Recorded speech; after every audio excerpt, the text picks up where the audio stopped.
Some people feel everything and say almost nothing, not because they're cold, not because they don't care, but because they figured out early on that feeling something deeply and being able to explain it are two completely different skills.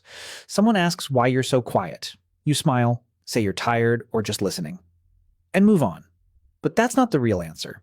The real answer is that you weren't quiet because you had nothing to say. You were quiet because you had too much, and none of it felt like it would land the way you meant it. That's the part nobody talks about. It's not that people who feel deeply shut down, it's that they've tried to open up enough times to know when it's not worth it.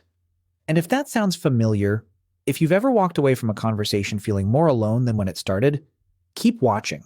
Because there's a reason this keeps happening, and it's not what most people think. Most people assume quiet means empty. That if you're not talking, you're not thinking, not feeling, not engaged. But for a certain kind of person, it's the opposite. You know that feeling when you're sitting in a group and the conversation is moving fast, weekend plans, something funny someone saw online, and you're nodding along, but part of your brain is somewhere completely different? They're noticing the way someone's voice changed when a specific topic came up. They're catching the pause that lasted half a second too long. They're picking up on the thing nobody said, but everyone felt. They're not detached. They're processing, constantly, quietly, in real time.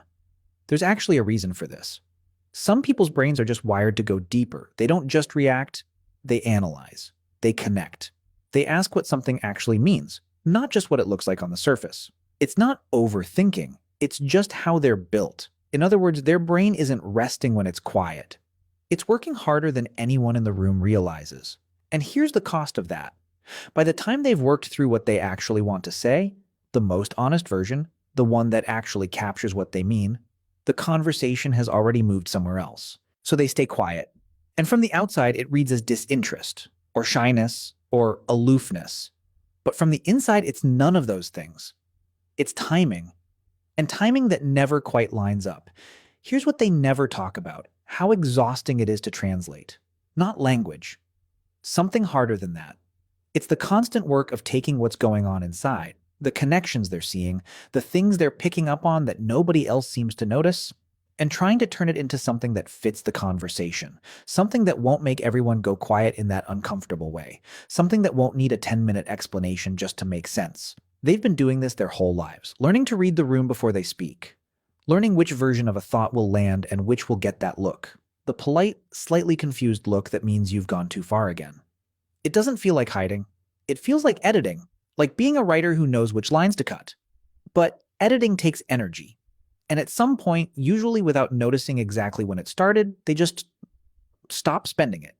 They go quiet more often. Not because they've given up on connection, because they've gotten selective about where they put themselves. Dr. Elaine Aron spent years researching this. She found that roughly 15 to 20% of people have nervous systems that just pick up more details, more emotional texture, more of everything happening in a room at once. Every interaction lands heavier for them than it does for most people. So a social gathering isn't just tiring in the normal way. It's tiring because they can't turn off the processing. Every conversation adds to what they're carrying. And by the time they get home, they don't just want to be alone. They need it to decompress, to figure out what they actually felt versus what they picked up from everyone else. You know that thing where you go to a perfectly fine dinner, nothing bad happened, everyone was nice, and you still drive home feeling completely drained? That's not antisocial. That's the cost of noticing everything. But the quiet isn't just protection. Sometimes it's grief. Some people start missing something before it's even over. A good conversation, a rare night that actually felt real. And right in the middle of it, something in them already knows it won't last. Not because anything went wrong, just because they feel things ending before anyone else does. That's not being too sensitive. That's what it's like to feel everything at full volume. There are things that they've stopped trying to say, not because the thought isn't worth it, but because they know what happens when they try. The topic shifts. Someone makes a joke, or worse, someone responds with something kind that completely misses the point, and now they have to decide whether to correct it or just let it go. Usually they let it go. One person said they'd spent years trying to write one specific feeling down. Hundreds of journal entries. Never got it right. Not because it wasn't real, just because there was no good way to say it to a world that wasn't listening for it. And here's the paradox that almost nobody talks about. These are often the most forgiving people you'll meet. They see why someone hurt them. They understand the backstory, the insecurity, the fear underneath the behavior, so they let it go again and again. But understanding why someone hurt you doesn't make it hurt less. And a lot of them had to learn that the hard way, because somewhere along the way, people figured out that their empathy had no limit and took advantage of it. That same clarity makes their own pain nearly impossible to explain. Their emotions aren't simple, they're layered, and most people don't want to sit with that long enough to understand it. That's the quiet nobody names. Not shyness, just the result of reaching out too many times and finding the other hand wasn't there. So what does make them open up? Not charm, not persistence, not being asked a lot of questions. It's the sense that the other person is actually listening, not just waiting for their turn, that they're following the thread, not just the surface of it, that they don't need things simplified to feel comfortable. It's a very small signal, and deep thinkers are very good at reading it. And when it actually happens, when they find someone who just gets it, it doesn't feel like excitement. It feels like relief. Like you've been explaining yourself your whole life and suddenly you don't have to. No context needed. No editing. No making it smaller. So it fits. Someone once described it as finally being able to exhale. And if you've ever felt that, even once, you know exactly what they meant. When they find it, the shift is noticeable. They don't open gradually, they open. Not because their guard is down, but because they've decided after paying close attention that it's worth it. And that decision is not casual. It's the result of years of learning when it's safe and when it only looks safe. Here's the part worth sitting with, though. Sometimes the careful watching and waiting becomes its own kind of trap. The bar gets higher every year, not because they think they're owed something special, but because they've been let down enough times that safe now means something much harder to find than it used to. They're waiting for someone to prove they can handle depth before they'll offer it. But depth is rarely proved up front. It usually shows up later, after some risk has already been taken. So occasionally the very thing they're protecting, that inner world, that careful interior life, becomes something even people who would understand never quite get to see. Not because those people don't exist, but because the door stays closed a beat too long. This isn't a failing, it's a pattern. And patterns can be noticed.